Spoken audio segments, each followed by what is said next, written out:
सोचिए, अगर आपको 100 दिन एक प्राइवेट जेट के अंदर बंद रहने का चैलेंज दिया जाए, ना बाहर निकलने की इजाजत, ना घर जाने की, लेकिन अगर आप कामयाब हो गए तो करोड़ों का ये जेट आपका हो जाएगा। हाँ, मिस्टर बीस्ट ने ऐसा ही एक चैलेंज दिया था आर्मांडो को। मिस्टर बीस्ट ने एक लग्जरी प्राइवेट जेट खरीदा जिसकी कीमत थी $2,50,00,000 और उसने कहा अगर आर्मांडो 100 दिन इस जेट के अंदर रहा तो ये उसका हो जाएगा। चैलेंज शुरू होते ही जहाज उड़ाया गया, सबने मस्ती की, लेकिन रूल सख्त था। अगर आर्मांडो का 1 इंच भी जमीन से छू गया तो चैलेंज खत्म। अब आर्मांडो ने जहाज में अपना टाइम बिताना शुरू किया। सोना, एक कुर्सी पर नहाना, नामुमकिन खाना, सिर्फ टिन फूड और माइक्रोवेव का ना फैमिली ना दोस्त, बस अकेलापन। चैलेंज जीतने के लिए वो रोजाना एक्सरसाइज करता, खुद को ड्यूड वाइब्स से साफ करता और हर दिन पार करने की कोशिश करता। मिस्टर बीस्ट आता है और कहता है या तो शावर ले लो या $50,000 कैश। आर्मांडो हैरानी से कैश चुनता है, नहाने के बजाय पैसे रखता है और कहता है $50,000 ना नहाने के लिए, ये तो आसान डील है। फिर अगली ऑफर आती है, या तो एक कंफर्टेबल बेड जिसमें चैन की नींद मिले या एक मिस्ट्री गिफ्ट जिसकी कीमत हो सकती है $2,50,000 या लैम्बोर्गिनी। लेकिन आर्मांडो बेड चुनता है और बाद में पता चलता है कि मिस्ट्री गिफ्ट सच में लैम्बोर्गिनी थी। अब नया चैलेंज, डोर डैश फोन मिलेगा, लेकिन शर्त यह है कि उसे एक अजीब इंसान नोलान के साथ 24 घंटे रहना पड़ेगा। नोलान आता है, मस्ती करता है, लेकिन आर्मांडो सब सहता है। डोर डैश से वो खाना, प्रोजेक्टर, वैक्यूम, एक्सरसाइज मशीन सब मंगवाता है। आर्मांडो को अपनी फैमिली की याद आती है। मिस्टर बीस्ट उसे एक इमोशनल सरप्राइज देता है, दूर से अपनी बीवी और बेटी से मिलने की इजाजत, लेकिन जहाज से उतरे बिना। ये लम्हा बहुत इमोशनल होता है, आंखें नम हो जाती हैं। अब मिस्टर बीस्ट एक बड़ा मिशन देता है, 10 शहरों में जाकर 10 डोर डैश आइटम्स लो और $50,000 जीतो। आर्मांडो जाता है Cleveland, Charlotte, Rhode Island, Portland, Florida. मौसम, मुश्किलें सब आती हैं, लेकिन वो हार नहीं मानता। आखिरकार वो 10 आइटम्स जमा करता है और $50,000 जीत जाता है। अब मिस्टर बीस्ट पूछता है सबसे बड़ा सवाल, क्या तुम और 100 दिन इस जहाज में रहोगे $5 लाख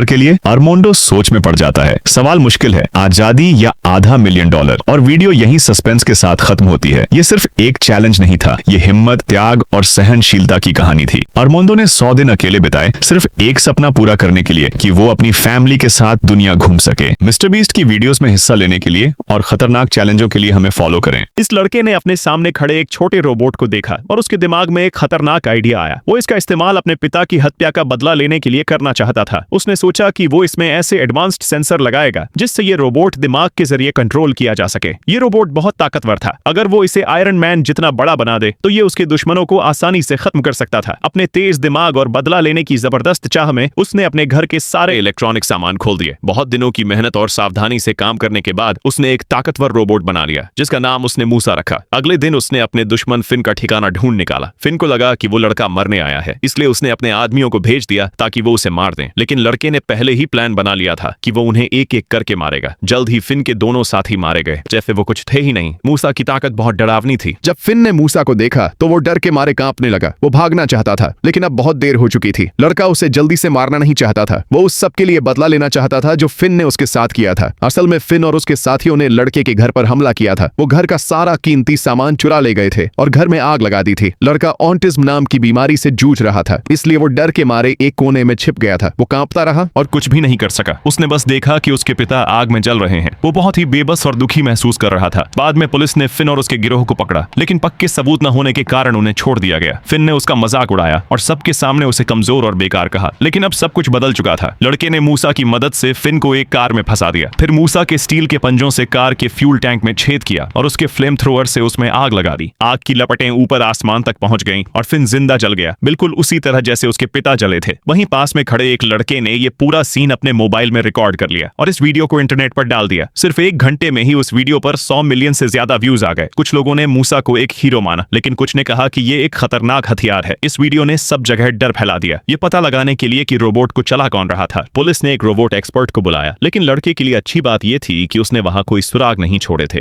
इस आदमी ने अपनी गर्लफ्रेंड की वफादारी परखने के लिए उसका हाथ आग पर रख दिया ताकि वो देख सके कि वो उसके कहे अनुसार चलती है या नहीं। लड़की ने बिना कुछ कहे चुपचाप हाथ आग में रख दिया। लड़का खुश हो गया और किसी को फोन करने के लिए वहां से चला गया, लेकिन वो बातों में इतना खो गया कि उसे याद ही नहीं रहा कि लड़की का हाथ अब भी जल रहा है। जब उसने मुड़कर देखा तब तक लड़की का पूरा हाथ जल चुका था। मगर सबसे अजीब बात यह थी कि लड़का दुखी नहीं हुआ, बल्कि वो बहुत खुश था, क्योंकि वो लड़की असली इंसान नहीं थी बल्कि एना नाम की एक रोबोट थी जिसे उस आदमी ने $10 लाख में खरीदा था। इस रोबोट में इंसान जैसी त्वचा थी और वो कपड़े धोने, खाना बनाने जैसे काम भी कर सकती थी। ये रोबोट अपने मालिक की आंखें पहले पहचान कर उसे अपना मालिक मान लेती थीं और उसके साथ प्यार करने की नकली यादें भी बना लेती थीं। जब इस रोबोट को चालू किया जाता तो ये पूरी तरह से अपने मालिक की बन जाती थी। मार्क नाम का ये आदमी इस रोबोट से बहुत खुश था, इसलिए वो उसे अपने दोस्तों को दिखाने के लिए उनके घर ले गया। लेकिन जब एना उस घर में पहुंची तो वो थोड़ा घबरा गई। उसे डर था कि शायद मार्क के दोस्त उसे पसंद नहीं करेंगे। असल में एना को पता ही नहीं था कि वो रोबोट है। उसे लगता था कि वो एक इंसान है। मार्क ने उसे समझाया और दिलासा दी, जिससे वो थोड़ी सी शांत हो गई। फिर मार्क उसे अपने दोस्तों से मिलाने ले गया, लेकिन एना को यह देखकर हैरानी हुई कि सब दोस्त बहुत अच्छे से पेश आ रहे थे। घर के मालिक जिम ने जब उस लड़की को देखा तो वो थोड़ी देर के लिए चुप हो गया, लेकिन एना को उसकी आंखों में कुछ गलत लगा। रात में सबने पार्टी की ओर तय किया कि अगले दिन झील पर घूमने चलेंगे, लेकिन जब अगली सुबह एना तैयार हो गई तो मार्क ने कहा कि उसे एक जरूरी काम है, इसलिए वो अकेले ही झील चली जाए। जब एना झील पर पहुंची तो वहां सिर्फ जिम मौजूद था। एना को थोड़ा अजीब लगा, लेकिन वो वहां से जा भी नहीं सकती थी, इसलिए पास में बैठ गई। जिम ने फिर उसे सनस्क्रीन देते हुए मदद मांगी। जब एना उसकी मदद करने लगी तभी जिम ने कहा कि ये सब पहले से प्लान किया गया था। असल में मार्क ने ही एना को जिम के साथ अकेले छोड़ने की योजना बनाई थी और एक दिन के लिए उसे उधार दे दिया था। अब जिम एना को जबरदस्ती अपने काबू में करना चाहता था, लेकिन उसने ये बर्दाश्त नहीं किया।